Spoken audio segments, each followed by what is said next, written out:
la ciudad de Rosario, transmite Radio 2, amplitud modulada 1230. Una emisora del grupo Televisión Litoral. El valor de la comunicación.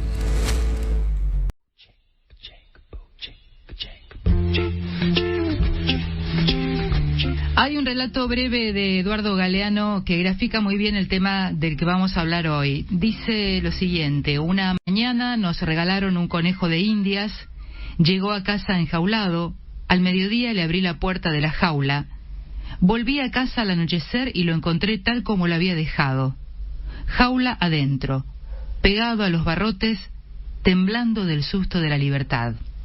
Se llama justamente El miedo, pertenece a Eduardo Galeano y deseamos que sirve para graficar el tema del que vamos a hablar hoy, porque es el síndrome de la cabaña, un problema de conducta producto del aislamiento prolongado, del temor al coronavirus o también producto de la información errónea en torno a la pandemia, tanto para los vacunados que tienen miedo a salir, ya que las vacunas no son 100% efectivas para evitar los contagios de COVID, o para quienes no se han vacunado. Existe un nombre científico para describir esa situación de encierro. Se lo llama el síndrome de la cueva o síndrome de la cabaña, y está en línea con nosotros para hablar acerca de este tema la psicóloga Beatriz Goldberg. Beatriz, Claudia Bonato de Radio 2 de Rosario te saluda. Buenas noches.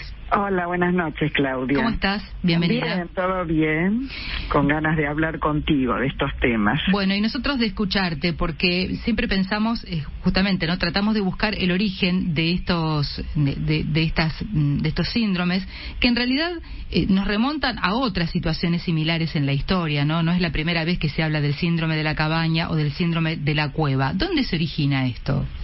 Y esto se origina, con las famosas cuevas donde, habían cazadores y donde uno tenía un temor muy grande. Vos sabés que siempre decían nuestras abuelas que el miedo no es sonso, pero cuando ya es demasiado, esto hace mal, porque es como que al principio te ayuda, te incita a tomar bríos porque si había un oso en esa época, en esos momentos, había un oso, uno podía ir contra el oso y uno podía luchar y el miedo te ayudaba. Claro. Pero hoy en día hay muchos miedos que vienen como de esas situaciones, pero son miedos irracionales, que no está el oso, o sea, está el oso, pero no es tan cuco como el verdadero oso, sino que hay muchos tratamientos para hacer, hay muchas, están las vacunas, y hay mucha gente, y hay muchas formas que sabemos cómo cuidarnos, ¿no es cierto? Y hay mucha gente que no sale de la casa a esta altura, porque digamos, los primeros 15 días, viste, que fueron en la cuarentena, por supuesto, después se fue prolongando en el tiempo, la gente tenía miedo y realmente uno podía estar encerrado, pero con el tiempo, este refugio, hay gente que se naturalizó prácticamente, claro. Y es como que no sale de la casa casi, salvo para lo esencial, y está muy asustada y todo el tiempo viendo las camas UTI que están ocupadas, hay una sobreinformación. Ahora, claro. Beatriz, sí. Cuando hablamos del miedo, cuando pensamos en el miedo, digamos, hay un componente en este caso que está relacionado directamente con una pandemia, con algo que parece inmanejable, que no se sabe cuándo termina, que nos genera cierta incertidumbre. Pero te pregunto, ¿hay algo del miedo que sea una cuestión ancestral, que sea transmitida de una generación a otra, más allá de lo que es instintivo de tomar cierta precaución frente a un enemigo o frente a algo que uno no conoce, como por ejemplo el alcance de un virus? Digo, ¿hay algo de ancestral que venga de otros tiempos? Ahora, sí, lo pensaba mientras te escuchaba, ¿no? Describir, por ejemplo, el miedo al oso cuando uno salía de la caverna en la prehistoria.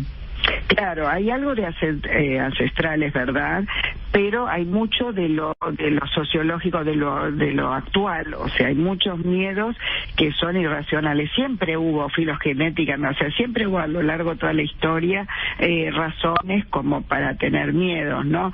Pero ahora creo que estamos en un momento especial donde el incremento de los miedos y fobias está a full, o sea, veo en mucha gente el temor a vivir, el temor, ¿no es cierto?, el temor a salir, a hacer algo, a relacionarse. Yo no digo de estar en contacto sin barbijo, sin cuidar, no estoy hablando de digamos de no tener recaudos, pero hay gente que realmente la pasa muy mal y se enferma de muchas otras enfermedades y patologías tanto físicas como mentales, claro, que son tan peligrosas, ¿no es cierto? Porque la angustia y el temor excesivo sostenidamente por el estrés, porque una cosa es unos días o un momento frente al oso, que es lo que teníamos antes, y que eran momentos y bueno, se desataba y uno operaba, pero ahora es como una música de fondo durante 1 año y 2 meses. O sea, uno no la puede tener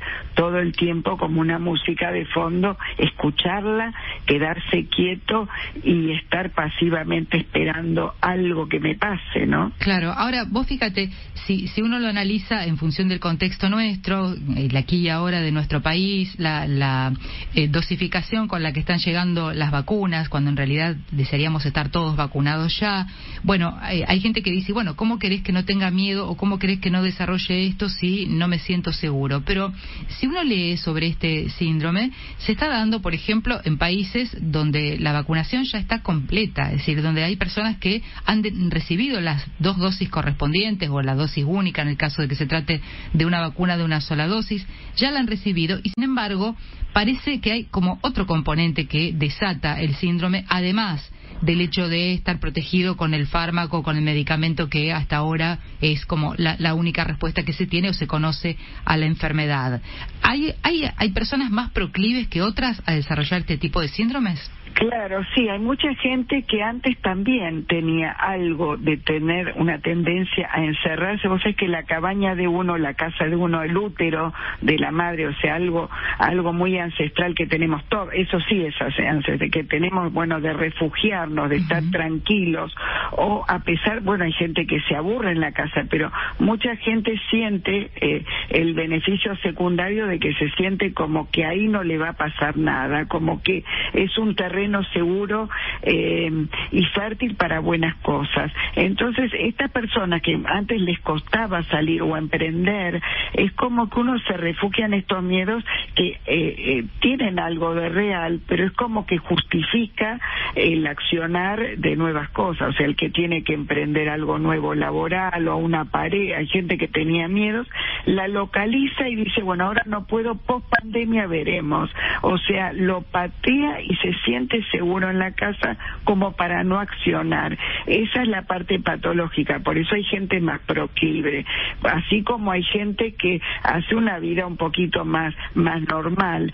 Hay gente que se ha enfermado y se ha cuidado mucho y hay gente que no digo que no hay que cuidarse, pero el exceso de esta adrenalina negativa hace que bajen un poco todos los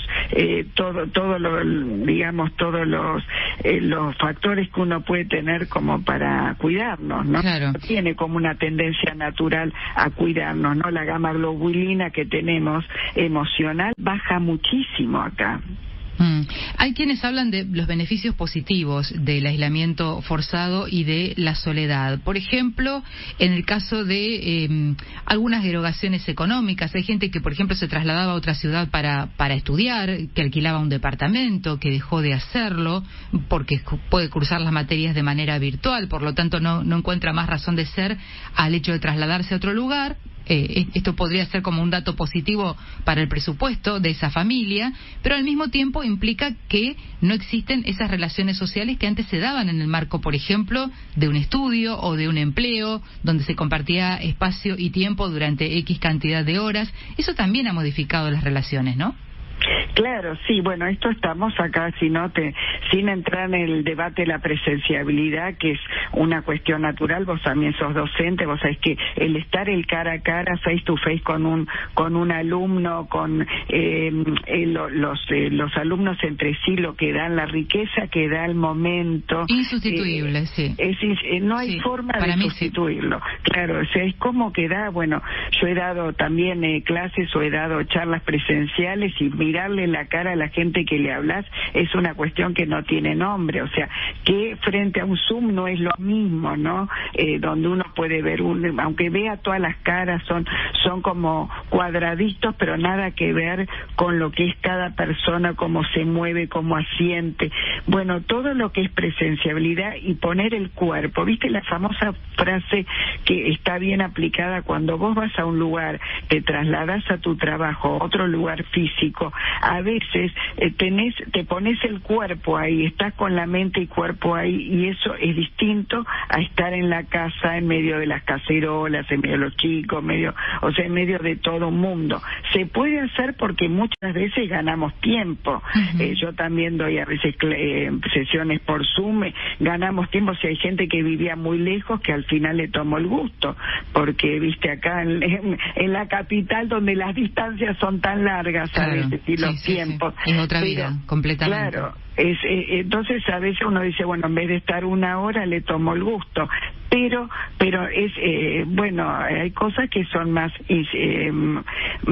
fáciles de reemplazar y otras que no, pero la presenciabilidad en un trabajo es buena, es importante, pero claro, por supuesto que se puede hacer clases virtuales en cuanto a carreras a distancia. Igual no es lo mismo, vuelvo a repetir, tiene sus cuestiones cómodas, o a veces lo que sí ganaron mucho, vos sabés que hay gente que tiene temor a lo social, entonces esta gente que ha tenido temor a lo social en la virtualidad muchas veces encontró un factor importante como para poder socializarse de otra manera. Hay gente que le gusta más escribirse con alguien que verse o hablarse, ¿no? Hablarse por teléfono, hablarse para tomar un café. Hay gente que tiene más temor. Entonces ahí quería apuntar, Beatriz, porque digamos, no todas las personalidades son para la comunicación cara a cara. Hay quienes, no sé, tienen un comportamiento un poco más retraído, por ponerle algún calificativo, cuando se ven frente a frente con alguien, cuando tienen que tomar una decisión, cuando tienen que poner en palabras lo que sienten, lo que piensan, y sin embargo a través de las redes sociales parecería que pueden canalizarlo mejor o sublimarlo, no sé cuál sería la palabra exacta, ¿no? Sí, vos viste que hay personas que les gusta más el mensaje de texto, que prefieren escribir, muchos me dicen a veces, yo prefiero ante un problema con alguien contarle o mandarle un mail o viste escribirle y ponerle emoticones que hablarlo personalmente, porque da un temor el compromiso, la sensación de vulnerabilidad que sienten algunos. Por eso depende de la personalidad. Estas personas se benefician frente a esto virtual porque evitan y esto da a veces hasta un anonimato en algunas situaciones, ¿no? Vos por ahí si te tenés que enojar con alguien en un ente regulador o en un problema ahí sí viene bien. Ahí viene bien porque uno puede hablar directamente, virtualmente, y no tiene que enfrentarlo al otro. Bueno, hay gente que prefiere hacer las cosas, o sea, hasta los cálculos en papel y lápiz y no tener que sentarse con una persona a explicarle todo lo que le pasa. Sí, yo de todos modos preferiría un mix. Digo, a lo mejor para llevar explicada la situación o un cuadro de situación complejo en el que haya que reclamar algo como lo que vos estás planteando, a lo mejor llevaría algo por escrito, pero me parece que la empatía que se puede generar cara a cara da un plus que no lo da en la comunicación electrónica, ni cuando aparece el chat, ni el asistente en línea, todas esas cosas que son buenas, digo, para salir del paso ante una imposibilidad de, no sé, de asistir a una oficina, pero que si existe la posibilidad de hacerlo, yo me quedaría con esta segunda. Sigo todavía valorando mucho el factor presencial en algunas comunicaciones, ¿no? Lógico, que cierren un ratito es una cosa, pero sí, porque es otra forma de resolver. Además, siento que uno está como más comprometido con el lugar, más enchufado en el lugar, es como que podés más con tus compañeros que de trabajo, con algo, ¿viste? Porque cuando uno está dentro de la casa, puede uno abstraerse, pero depende también cómo está, cuánta gente haya en la casa alrededor, qué distancia, qué medida tiene su hogar. Yo he visto que cuesta mucho, ¿no? Beatriz, volviendo al tema de que hablábamos del síndrome de la cabaña, las personas que padecen esta patología, no sé si es una patología o es algo pasajero, digo, ¿necesitan tratamiento profesional o con un poco más de adaptación alcanza? En general, cuando son a veces sostenidamente y que cuesta, por ejemplo, como decís, gente que está vacunada y no siente que hay un cambio, o sea, que hagan lo que haga externamente y los cambios externos, y aunque modifique la parte de la realidad externa no puede estar bien, necesita un pequeño apoyo, o sea, no digo un apoyo puntual, porque siempre hay algún miedo latente que uno se refugia, ¿no? En esta cabaña, en este útero que le hace bien y que uno siente que está protegido de qué, ¿no? A veces protegido de alguna responsabilidad o algo, ¿viste? Siempre hay miedo. Muchas veces estaban los ataques de pánico antes frente a un nuevo trabajo, a una nueva situación, una nueva pareja, ante cualquier situación de estrés que justamente se desataba por esto, ¿no? Y ahora, como está socialmente aceptado el quedarse en casa, es como que uno se fue acostumbrando a que, bueno, que no estaba tan mal la cosa y me siento bien y puedo resolver un montón de temas. Por supuesto que algunos vienen bien y vendrán para quedarse. Hay trámites que se pueden hacer, todo, pero hay cuestiones de la vida o de la comunicación, somos todos argentinos y latinos y sabemos que vernos con un otro y ver la expresión que el otro tiene, no solamente lo que dice, la cara que pone, es algo indiscutiblemente mucho mejor y más, ¿no? Ustedes que son del café, es como que realmente es insustituible. Todo lo aclara un café, a veces, o por lo menos acompañado con un café. También hay que decir las palabras justas, no le vamos a delegar toda la responsabilidad al café o al cortado, pero digo, claro, que cómo ayuda mucho, ¿no? El intercambio por allí en algún espacio que inclusive sea a lo mejor por fuera del lugar del reclamo, que también es esto posible. Beatriz, te agradecemos estos minutos con nosotros como siempre. Gracias a ustedes, un gusto. Hasta siempre. Hablamos con la psicóloga Beatriz Goldberg. Radio 2 está en tu teléfono. Bajate nuestra app y escuchá la radio en cualquier momento y lugar. Buscala como Radio 2 AM 1230 en Google Play o App Store. Y lleva Radio 2 todo el día con vos.